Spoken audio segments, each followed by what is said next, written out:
Casa de oração. Queria ler nessa noite palavras de Jesus, o nosso Senhor, no Evangelho segundo Mateus, no capítulo 5.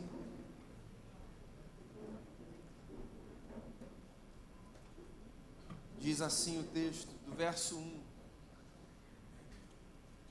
Vendo as multidões, Jesus subiu ao monte e se assentou. E os seus discípulos se aproximaram dele. E ele começou a ensiná-los, dizendo, e aí você tem as bem-aventuranças. E aí eu leio o verso 13. Vocês são o sal da terra, mas se o sal perder o seu sabor, como restaurá-lo? Não servirá para nada, exceto para ser jogado fora e pisado pelos homens. Vocês são a luz do mundo. Não se pode esconder uma cidade construída sobre um monte. E também ninguém acende uma candeia e a coloca debaixo de uma vasilha. Ao contrário, coloca no lugar apropriado e assim ilumina todos os que estão na casa. Assim brilhe a luz de vocês diante dos homens, para que vejam as suas boas obras e glorifiquem ao Pai de vocês que está nos céus. Palavras de Jesus, o nosso Senhor. Você sabe, meu irmão, minha irmã, eu fico pensando numa noite como essa, culto das luzes, uma das grandes celebrações da nossa comunidade de fé. E eu fico tentando me lembrar nos muitos elementos e nos muitos símbolos para os quais nós podemos apontar quando pensamos na ideia da luz. O sol que nos ilumina, as palavras de vida que nós damos e recebemos, os conselhos que parecem ser de fato iluminados por Deus e que às vezes pairam sobre o nosso coração. Eu me lembro também de tantas outras coisas que nos evocam a ideia da luz. Num tempo como o nosso, de muitas grandes cidades, Paris continua sendo a cidade-luz, com toda a sua beleza, com todo o seu romance, com todo o seu símbolo de um espaço que é capaz de iluminar a tudo e a todos com o que há de peculiar ali. Eu me lembro de Nova York, eternizada na voz de Frank Sinatra como a cidade que não dorme, sempre há uma luz acesa. São Paulo talvez seja a nossa aqui no Brasil. O Rio de Janeiro, nossa cidade do coração, é um espaço cheio de uma luz peculiar, pela sua beleza natural. Eu podia passar aqui uma noite narrando lugares, símbolos, ideias que evocam à nossa mente a importância da luz. Essa realidade que possibilita que nós vejamos as coisas de uma maneira diferente. Onde quer que haja luz, há ali uma responsabilidade, um peso. Quem traz para si o lugar de iluminar, traz para si o peso e a responsabilidade de mostrar para terceiros como as coisas devem ser. Você sabe que nos dias de Jesus também havia uma Paris, uma Nova York. Roma era a cidade-luz, o coração do império, a capital de toda aquela terra. Pessoas de todos os lugares desejavam ir para Roma. Porque na leitura dos cidadãos do império, aquela gente de Roma era uma gente mais iluminada, mais evoluída. Gente que vivia perto da casa do imperador. Eles sabiam como viver. Eles davam as tendências, ditavam as modas, ensinavam os costumes, quebravam os tabus. Quem quer que vivesse na Palestina no primeiro século, quando quisesse ser iluminado por alguma coisa, buscava saber o que acontecia naquele lugar, onde a luz brilhava. Jesus foi um homem desse tempo. Viveu no meio dessa gente que olhava para uma cidade e dizia, a luz vem de lá. Mas Jesus sempre foi um homem de fora do seu tempo. Sempre esteve além. Sempre provocando as pessoas na sua consciência, nas suas convicções.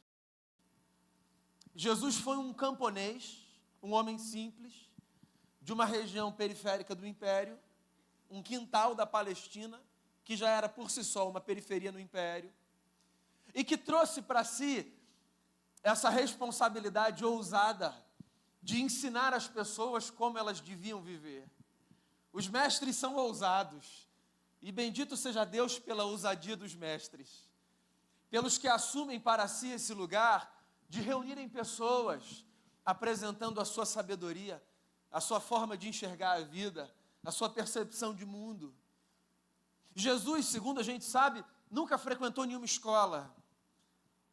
O aprendizado que teve da graça de ter nascido no meio de uma família que cultivava valores como a piedade, a justiça, a bondade, o amor, a misericórdia.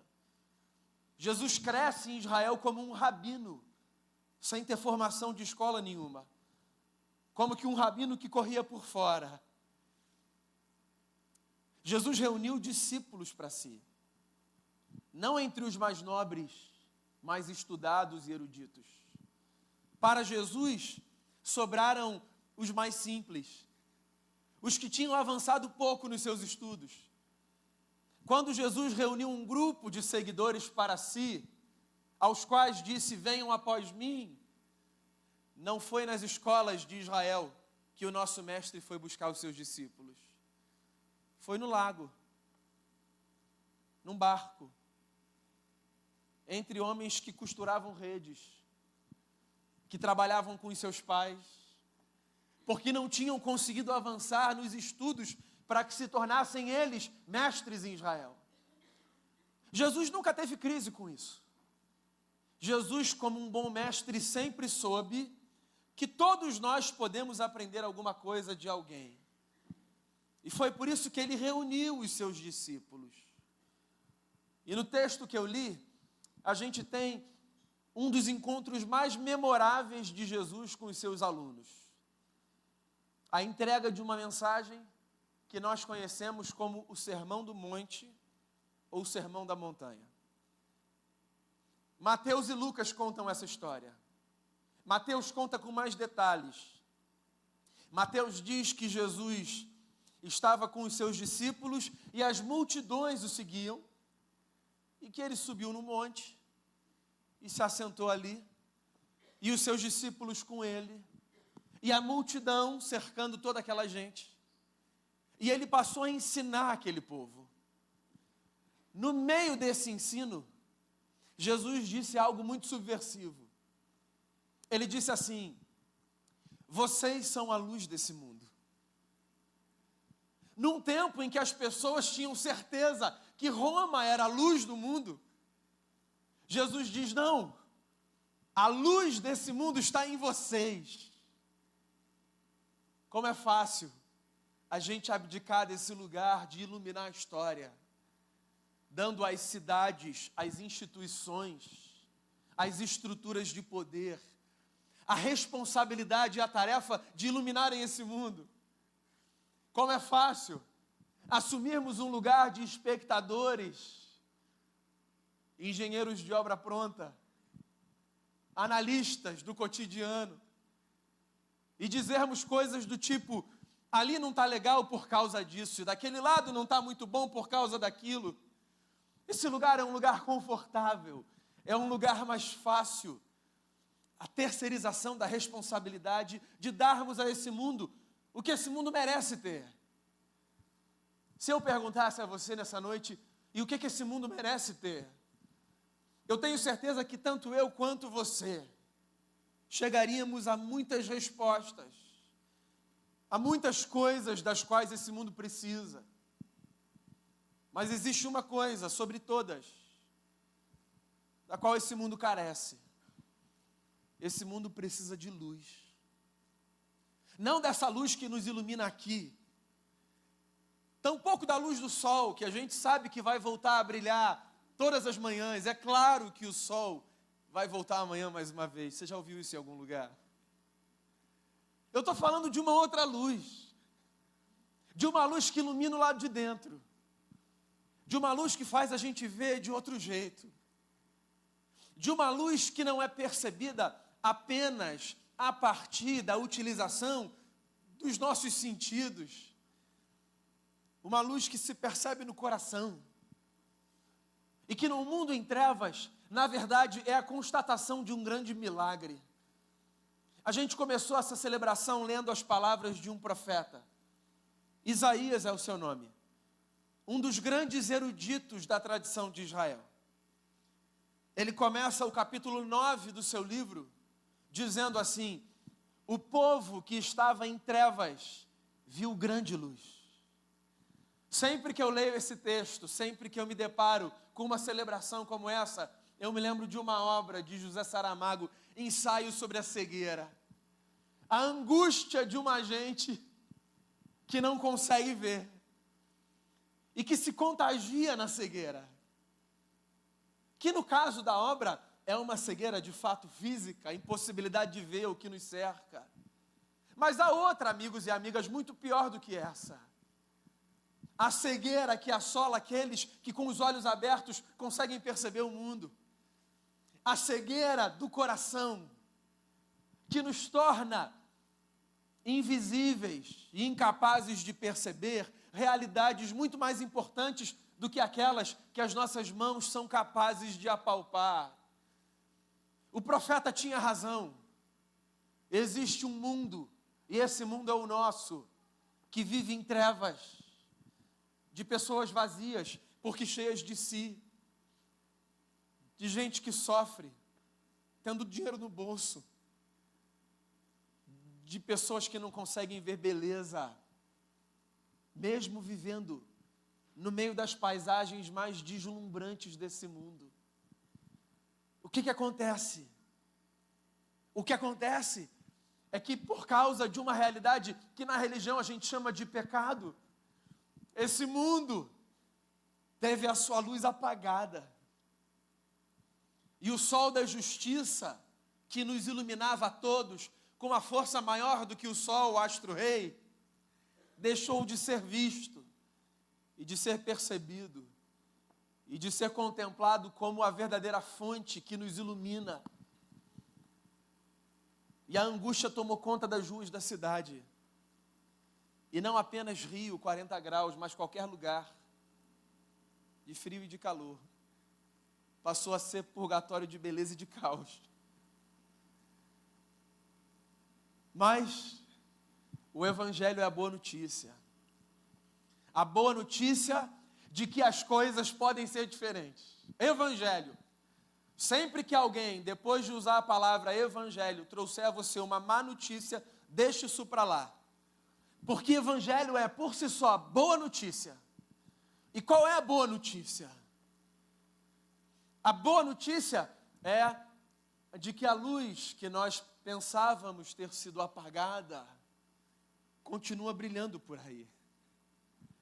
Acontece que essa luz que continua brilhando por aí, continua brilhando por aí a partir de um outro lugar.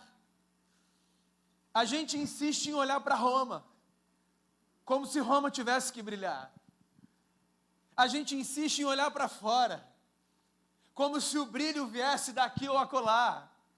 Quando na verdade Jesus, a verdadeira luz do mundo, certa vez conversando com seus amigos, disse: não pensem que o reino de Deus vem de lá ou do outro lado. O reino de Deus está dentro de vocês. Foi por isso que Jesus, no alto da sua simplicidade, olhou para aquela gente e disse: vocês são a luz do mundo. Vocês iluminam essa terra. Como se o mestre estivesse dizendo: não esperem que terceiros façam o que vocês podem fazer. Não esperem que outros assumam um papel que é de vocês. Jesus não apenas aponta dizendo é de vocês, mais à frente na sua vida, depois de curar um cego de nascença, sobre o qual os discípulos teorizavam, dizendo: o que aconteceu para que ele nascesse assim? Foi ele quem pecou ou foram seus pais?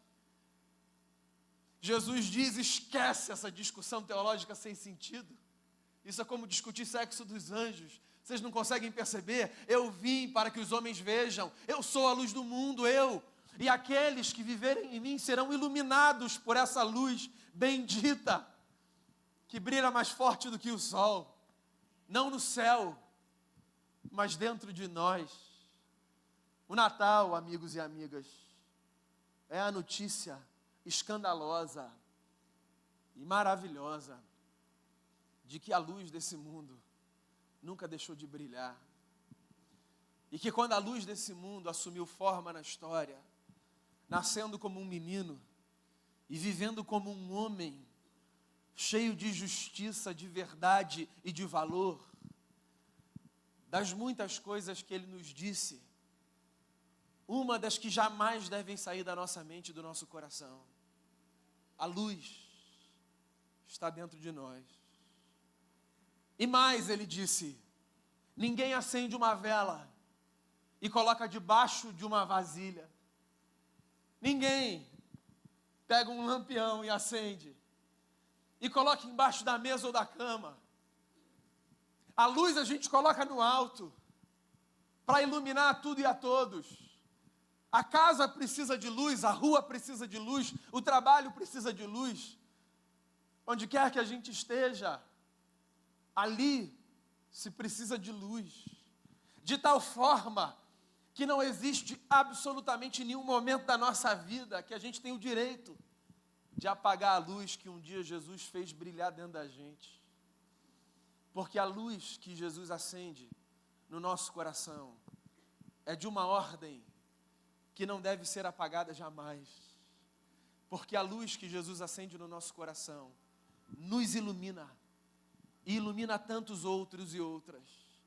Gente que nós nem podemos imaginar que está sendo iluminada pela luz do Cristo na minha vida e na sua vida. Amigos e amigas, o que eu queria para esse Natal? Qual é o meu pedido? Qual é o meu desejo? Qual é o sonho que eu partilho com você?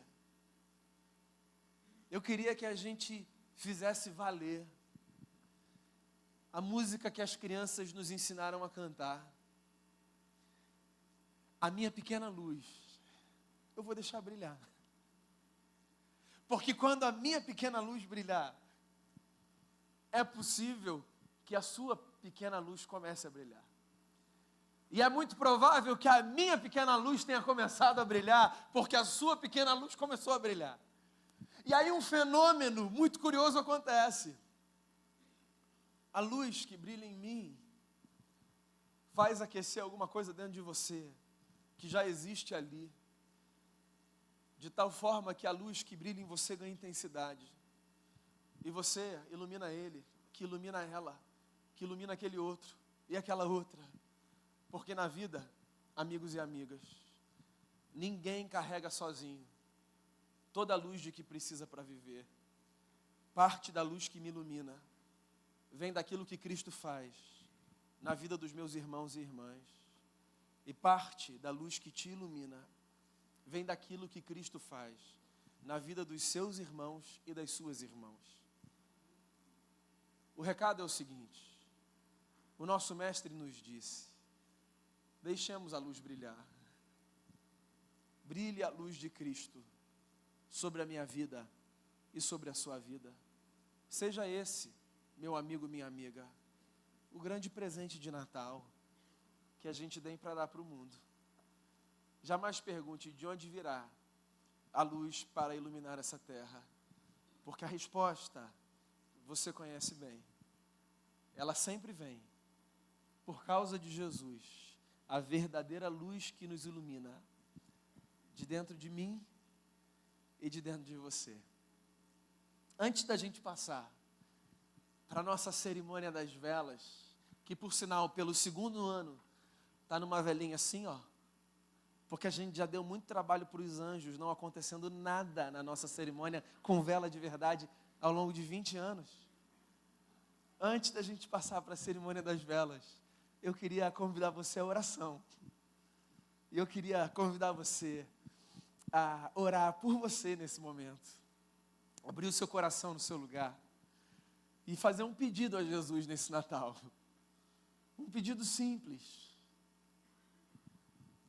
Peça a Jesus, Jesus, que a tua luz brilhe dentro de mim, de tal forma que maior do que a minha expectativa quanto à luz externa, capaz de iluminar esse mundo, seja a minha expectativa quanto à luz interna, capaz de oferecer a esse mundo o brilho que Jesus um dia fez raiar sobre mim. Faça uma oração aí no seu lugar. Esse é o nosso culto de Natal. A chuva cai lá fora e aqui dentro a gente é abraçado pelas gotas da graça do Eterno. Da mesma forma que o solo lá fora é regado com a chuva que cai, o solo do meu coração e o solo do seu coração nessa noite, eles podem ser regados com a presença da graça do Cristo. Tão maravilhosa a graça que com apenas gotas inunda o nosso coração. Agradeça a Jesus pela sua vida, pela sua família, pelos seus amigos e amigas. Agradeça a Jesus pela dádiva de descobrir que eu e você não precisamos andar em trevas. A nossa pequena luz, a gente vai deixar brilhar. Tu és, Jesus, a verdadeira luz que nos ilumina. A luz que nós temos do lado de dentro, nós não a produzimos com as nossas próprias mãos. Não a temos porque somos especiais. A temos porque o coração do Senhor é especial, especialmente amoroso, generoso, disposto a nos cercar de bondade, de misericórdia, de justiça, de graça. Nós fomos pelo próprio Cristo empoderados para iluminarmos esse mundo. A tua palavra nos ensina assim, ó Deus. Na verdade, mais do que empoderados, nós fomos conscientizados da nossa responsabilidade de oferecermos a esse mundo luz. Não daquela que se impõe pela violência, não daquela que se impõe pelo constrangimento ou de forma inadequada, inoportuna, mas daquela que se lança em amor, daquela que cativa corações. Eu queria pedir ao Senhor nesse Natal, por graça e por misericórdia, faça a tua luz brilhar dentro de nós, que a nossa vida seja iluminada pela presença do Cristo que se revela na vida dos nossos irmãos e irmãs, e que, cientes da nossa responsabilidade, nós nos iluminemos mutuamente e nós sejamos capazes também de sinalizar a esse mundo que vive em trevas que a luz nunca deixou de brilhar e que o seu nome é Jesus Cristo Nazareno, o nosso Senhor, no nome de quem eu oro, muito agradecido. Amém.